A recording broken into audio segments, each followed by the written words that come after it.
যদি এক কথায় বলি তাহলে তো অসাধারণ, বিস্ময়কর। এবং বাংলাদেশে যে এরকম মানের চলচ্চিত্র হতে পারে এই ধারণার বাইরে। মানে আমি আপ্লুত, মানে আর কি বলবো, আবিষ্ট। পুরোটা সময় 2 ঘন্টার উপরে সময় কীভাবে পেরিয়ে গেছে বুঝতে পারি না। আমার কাছে খুব ভালো লেগেছে, এর বেশি আর কিছু বলার না। কলাকুশলীর অভিনয় পারফরমেন্স প্রত্যেকটাকে অভিনয় করিয়েছে সে যথাযথভাবে।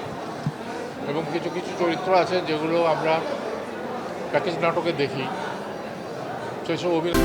Optical brighter photo catalyst active granule সমৃদ্ধ বসুন্ধরা পাওয়ার ওয়াশ। সাথে এখানে অভিনয় করেছেন, তাদের যে অভিনয়ের প্রতিভা অরিজিনাল কী আছে সেটা আমরা এখানে বুঝতে পেরেছি। মানে এই ক্যারিশমাটা কিন্তু ডিরেক্টর আছে।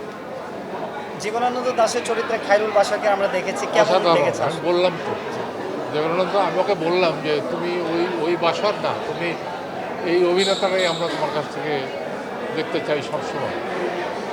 আর সোহেল মণ্ডল তো সবসময় ভালো করে, বাসারও ভালো করে, কিন্তু এখানে সবার আসল যে প্রতিভা সেটা ফুটে উঠেছে। যে কটা মেয়ে অভিনয় করেছে প্রত্যেকেই তার তার চরিত্রে আমি বলবো যে খুব ভালো করেছে। আর ডিরেক্টরের চিন্তা ভাবনাটা মনে হয় সবচেয়ে অসাধারণ হয়েছে। যে চিন্তাটা, যে মানে এই যে বনলতা সেনকে নিয়ে কত যে গবেষণা হয়েছে, কে গবেষণা, কে এই বনলতা সেন, এত কিছু থাকতে হওয়া নাটোরের বনলতা কেন, সেই কোথায় মালয় সাগর, কোথায় বিম্বিসার, কোথায় কি, কোথায়, মানে সেখান থেকে নাটোরের বনলতা সেন। এবং এটা নিয়ে তাকে অনেক বিদ্রুপও শুনতে হয়েছে তার জীবিত অবস্থায়।